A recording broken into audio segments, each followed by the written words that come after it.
For years, my colleague Rachel stole credit for my work. Every idea I brought to the table, every project I poured my heart into, she took as her own.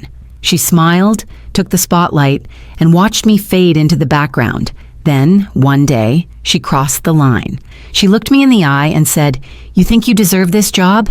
Well, now you're gone. I'm Jenna." And Rachel was the person I trusted the most at work. But when she thought she had won, she didn't realize that I had already taken control. By the time she figured out what was happening, it was too late. She was the one who lost everything. Before the conflict with Rachel began, my life felt like it was on a steady and hopeful path. I'm Jenna, a marketing analyst in my early 30s, working at a mid-sized company where I dedicated myself to building a career I could be proud of.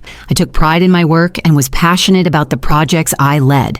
My days were filled with brainstorming sessions, data analysis, and collaborating with my team. I loved the challenge, and I believed that with enough effort and determination, my hard work would eventually be recognized. At home, I had a close-knit support system. My younger sister, Emily, who always knew how to make me laugh during stressful times, and my father, Robert, a man of quiet wisdom who had taught me to stand up for myself no matter what life threw my way. Their belief in me was like an anchor that kept me steady through the ups and downs of life. At work, I had always gotten along well with my colleagues, including Rachel. When I first met her, she seemed friendly and professional. We collaborated on several projects, and I thought we were building a solid working relationship. However, over time, I began to notice subtle changes. Rachel started to show more interest in the presentations and reports I was responsible for, often volunteering to present my ideas to upper management. It wasn't just that she wanted to be involved. It became clear she was trying to take ownership of my work. During meetings, she would restate my proposals as if they were her own, and I could see the surprised but approving looks from our bosses. It was flattering in a strange way, but also frustrating because the credit wasn't mine. I tried to brush it off at first, telling myself maybe she was just confident or eager to impress. But as the months went by, Rachel's behavior grew more blatant. Emails I had drafted were sent out under her name. Company newsletters featured achievements that were actually mine, yet she received the praise. I found myself stuck in a strange position, working harder but getting less recognition. The tension built slowly and I started feeling invisible, like my contributions didn't matter. Despite this, I remained dedicated and professional. I continued to do my best, hoping that my work would eventually speak for itself. Outside the office, I confided in Emily about what was happening. She was furious and told me I deserved better. "You have to stand up for yourself, Jenna," she said. "This isn't right." But it wasn't easy. I worried about rocking the boat or being labeled as difficult. I was afraid of losing the job I loved, the future I had been working so hard to build. My father also sensed the struggle I was facing. One weekend when I visited him, he told me, "Jenna, you can't let someone else steal your light. You've earned your place and it's time to make sure everyone knows it." His words resonated deeply, and I started to realize that silence wasn't the answer. At work, my mentor Mark noticed the changes too. He had been guiding me since I started and believed in my potential. One day, after a meeting where Rachel took credit for a report I had spent weeks perfecting, Mark pulled me aside. "You're doing excellent work," he said quietly. "Don't let anyone tell you otherwise. If you need support, I'm here." That moment gave me a little more courage, but the path ahead was still uncertain. Meanwhile, Rachel's actions began to affect more than just recognition. She was promoted ahead of me, and I watched as opportunities I had hoped for slipped away. It felt like she was building her career on the foundation of my efforts.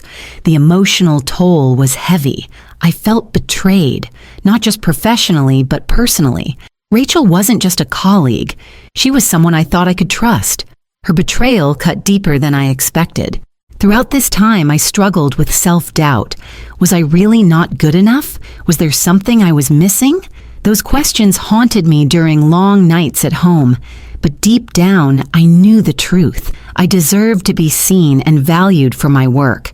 Living with my father helped keep me grounded. He reminded me every day that my worth wasn't tied to anyone else's opinions or actions. And Emily's encouragement pushed me to start thinking about taking control of the situation. I couldn't let Rachel's actions define my career or my life. I needed a plan. So, as the frustration grew, so did my determination.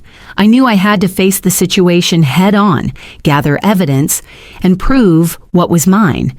This wasn't just about work anymore. It was about reclaiming my identity and protecting my future. Rachel's betrayal didn't happen overnight. It was a slow, creeping shadow that darkened my days, turning the workplace I once loved into a minefield of tension and frustration. At first, her taking credit for my ideas felt like small, almost accidental slips. But as the pattern became clear, I realized this was no accident. It was a deliberate effort to push me out of the spotlight. Each meeting where she presented my proposals as her own left me feeling smaller, invisible, and powerless. I watched as the recognition and praise I deserved slipped right through my fingers, handed instead to Rachel on a silver platter. The emotional toll was immense. I had always been someone who took pride in her work, someone who believed that hard work and dedication would naturally lead to success. But watching Rachel rise on the back of my efforts made me question everything. I felt betrayed by someone I once considered a colleague and even, in some ways, a friend. There was anger, yes, but beneath that was a deeper sadness. A feeling of being unseen and undervalued. I tried to confront the issue quietly at first. I approached Rachel directly in the break room one day, hoping to clear the air. "I've noticed you've been presenting some of my ideas as your own," I said, trying to keep my voice steady. She just shrugged and smiled that calculated smile. "It's just business, Jenna. You should learn to speak up more." That moment made it clear to me that Rachel wasn't going to stop. She wanted to win, no matter the cost. With Rachel's dismissive attitude, I turned to HR, hoping the system would protect me. I documented instances where she had taken credit, emails, meeting notes, presentations. I shared these with HR, expecting fairness and justice. Instead, I was met with bureaucracy and hesitation. "We'll look into it," was the typical response. But nothing ever changed. Rachel continued her rise, and I was left watching my career stall. Ethan, a supportive coworker and friend, noticed the toll this was taking. One afternoon, he pulled me aside and said, "You're one of the smartest people here, Jenna. Don't let her make you doubt that." His words meant a lot, but encouragement wasn't enough to fix the reality.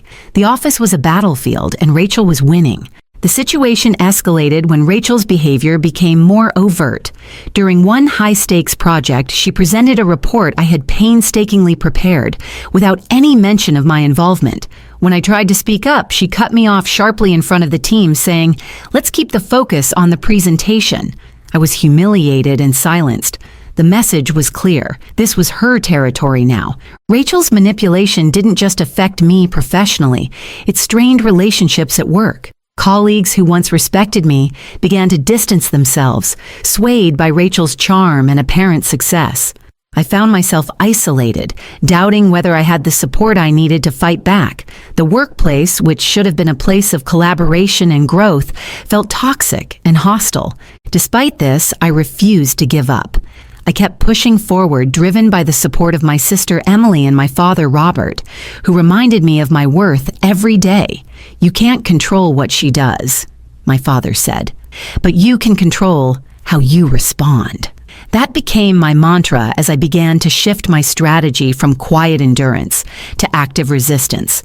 The final straw came when Rachel, emboldened by her unchecked behavior, told me directly, "You think you deserve this job? Well, now you're gone." Those words hit me like a thunderbolt. Not only was I being pushed out, but it was clear Rachel intended to replace me completely. That moment could have broken me, but instead, it lit a fire inside. I realized that if I didn't take control, I would lose everything I had worked so hard for.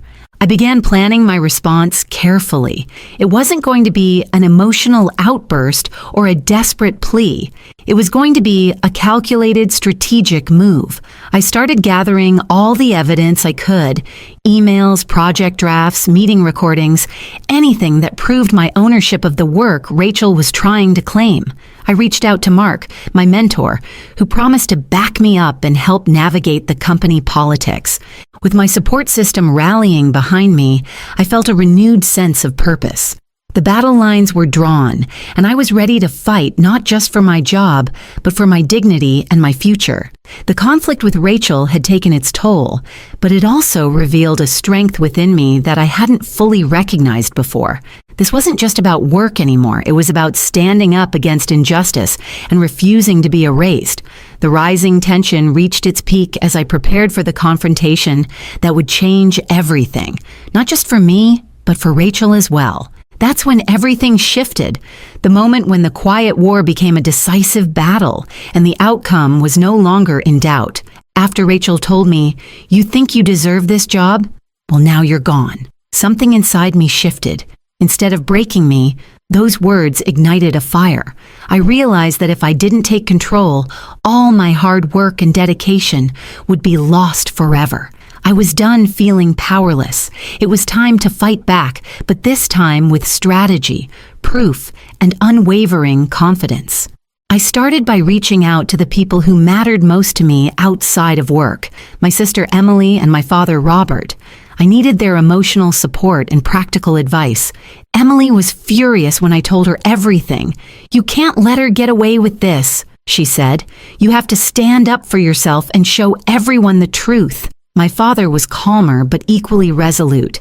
"You've worked too hard to let someone steal your future. It's time to be smart and thorough." Their words gave me strength and clarity. Next, I contacted my mentor, Mark. He had always been someone I trusted and who believed in my potential. I explained the situation, showing him the emails and meeting notes where Rachel had taken credit for my ideas. Mark listened carefully and encouraged me to gather as much evidence as possible. "The more concrete proof you have, the harder it will be for them to ignore," he said. With his guidance, I began organizing everything: project drafts, email threads, presentation slides, all clearly showing my original work. I realized this wasn't just about confrontation. It was about reclaiming my professional reputation. I needed to be calm, factual, and prepared to present my case without emotion clouding the facts.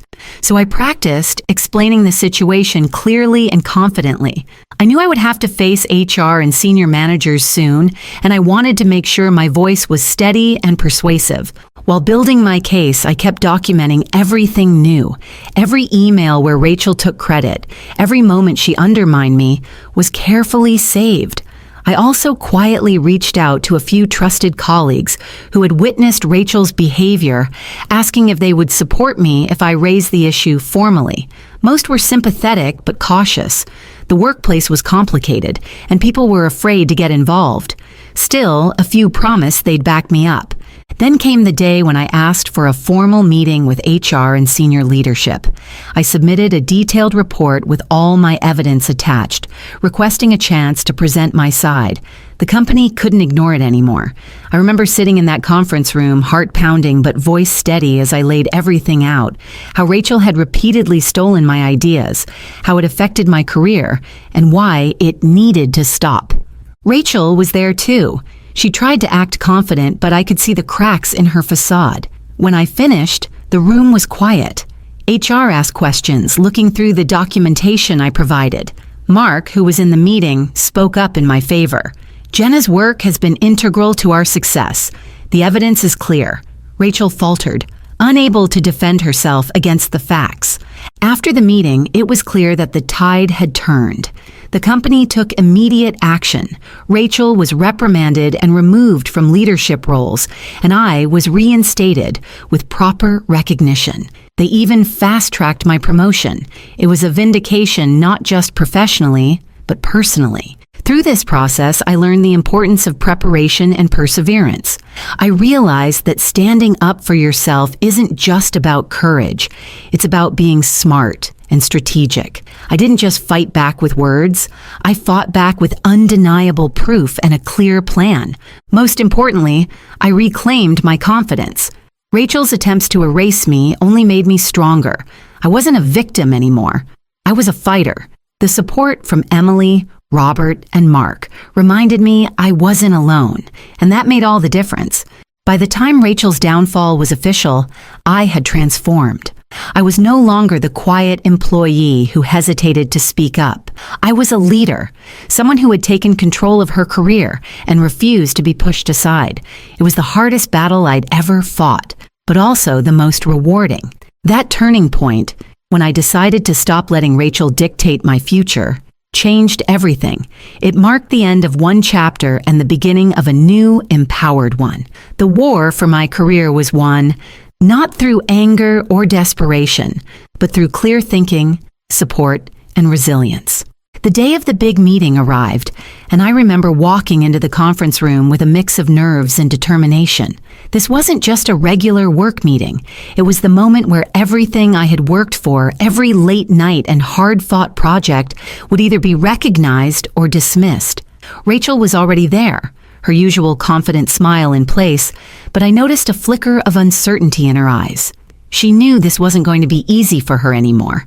I took a deep breath and began. I laid out my case clearly and calmly, presenting the carefully gathered evidence piece by piece. There were emails where Rachel forwarded my work without credit, project plans that I had drafted, and notes from meetings where my ideas were presented as her own. I could see the faces around the table shift as the reality of the situation sank in. The proof was undeniable. Mark, my mentor, was there as my advocate. When he spoke, his words carried weight. Jenna has been a key contributor to our team's success. The evidence supports her claim, and it's clear that credit has not been fairly given. Hearing him back me up gave me strength. It showed me that I wasn't alone in this fight, and that the leadership recognized my value. Rachel tried to defend herself, but without the facts on her side, her arguments fell flat. She attempted to twist situations and deflect blame, but the documentation I presented left little room for doubt. At one point, she grew visibly frustrated, her composure cracking. It was clear that the tide had turned, and she was no longer in control. The meeting lasted longer than I expected, with questions and discussions about how to move forward. I listened carefully as HR explained the company's policies about credit and intellectual property, policies that clearly supported my case. They assured me that they would take immediate action to rectify the situation and prevent anything like this from happening again. When the meeting ended, I felt a wave of relief and accomplishment wash over me. For the first time in years, I felt truly seen and heard. I knew this wasn't just about winning a battle. It was about reclaiming my career and my dignity. In the following days, the changes began. Rachel was removed from her leadership roles and faced disciplinary measures. The company publicly recognized my contributions, and I was offered a promotion that I had long deserved but was denied because of Rachel's interference. It was a moment of vindication that felt almost surreal. What struck me most was how the power dynamics shifted so quickly. Rachel, who once held so much control over my professional life, suddenly found herself on the outside looking in. I saw the shock and disbelief in her eyes when she realized she was the one who had lost everything. The tables had turned completely. But the victory wasn't just about Rachel's downfall. It was about my rise. I had taken control of my story, refused to be erased, and fought for what was rightfully mine. The experience taught me the value of patience, resilience, and strategic action. It also reinforced the importance of having allies. Without Mark's support, Emily's encouragement, and my father's unwavering belief in me, I might not have had the strength to carry through. Their faith reminded me that I was not alone, and that seeking help is a sign of strength, not weakness. I returned to work with a renewed sense of purpose and confidence. My relationships with colleagues improved as the respect I earned became evident. I was no longer the overlooked analyst, but a valued team member and emerging leader. The environment that once felt toxic transformed into a place where I could thrive. Reflecting on that moment, I realized that the climax of this story was not just a confrontation, but a turning point. A moment where truth, courage, and preparation intersected to create change. It showed me that even when faced with betrayal and injustice, there is a path to justice and redemption. This experience also taught me to trust myself more deeply. When doubt creeps in, it's easy to feel powerless, but standing firm and backing up your truth with evidence makes all the difference. It's a lesson I carry with me every day. The climax was not just the end of a difficult chapter, but the beginning of a new one, a chapter where I no longer let fear or injustice dictate my life. It was the moment I reclaimed my voice and my career. After the dust settled from the confrontation and the company's decision, life began to take on a new shape for me, one defined by resilience, growth, and a renewed sense of purpose. The aftermath of that intense battle was not simply about professional vindication. It was about personal transformation and the lessons I learned along the way. For years, I had wrestled with feelings of invisibility and doubt, wondering if my hard work would ever be truly seen or appreciated. Now, I stood in a place of confidence, knowing that I had fought for my worth and won. The process taught me that standing up for yourself requires not only courage, but also careful preparation and the willingness to seek support. I realized that no one else could do the fight for me, but I didn't have to do it alone. My relationships deepened during and after the ordeal. Emily, my sister, was my rock. Her unwavering belief in me reminded me daily that I was worthy of respect and success. My father, Robert's steady guidance grounded me when the challenges seemed overwhelming. And Mark, my mentor, not only helped me navigate the corporate landscape, but became a lifelong advocate and friend. Their support showed me the importance of surrounding yourself with people who lift you up and believe in your potential. Professionally, the change was profound. Being recognized for my work and receiving a promotion was validating in itself, but the true victory was reclaiming my voice and presence within the company. I no longer felt overshadowed or silenced. Instead, I was empowered to lead projects and contribute openly, with colleagues treating me with the respect I had earned. The toxic atmosphere that Rachel's actions had fostered dissipated, replaced by a culture of fairness and collaboration. I also became passionate about helping others who might face similar situations. The experience taught me that workplace injustice is real and that it often goes unspoken. I began mentoring younger colleagues, encouraging them to advocate for themselves and understand their value. It became important to me to create an environment where no one would feel invisible or powerless as I once did. The ordeal with Rachel highlighted the importance of boundaries and integrity. I learned that being professional doesn't mean tolerating mistreatment. It means standing firm and knowing when to take action. It also taught me to trust my instincts and to gather evidence when needed, not out of suspicion, but as a way to protect myself and my work. On a personal level, the journey strengthened my sense of self-worth. I stopped measuring my value by others' recognition and started defining success on my own terms. The experience was a painful but necessary catalyst for growth, pushing me to be more assertive, confident, and resilient. Looking back, I don't see Rachel as the villain who stole from me. Instead, I see a chapter that tested me and forced me to become stronger. Her actions exposed the cracks in the system and in myself, but they also sparked a transformation that has shaped who I am today. I chose to rise rather than fall, to reclaim my narrative rather than be silenced.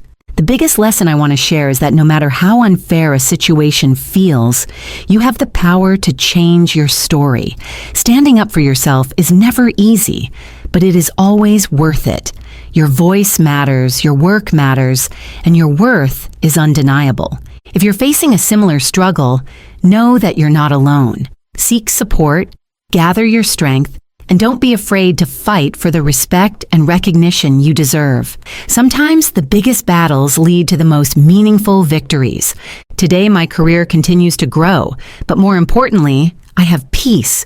Peace knowing that I stood my ground, that I was true to myself, and that I earned every bit of my success honestly and with integrity. This journey changed me. It taught me resilience, courage, and the importance of self-advocacy.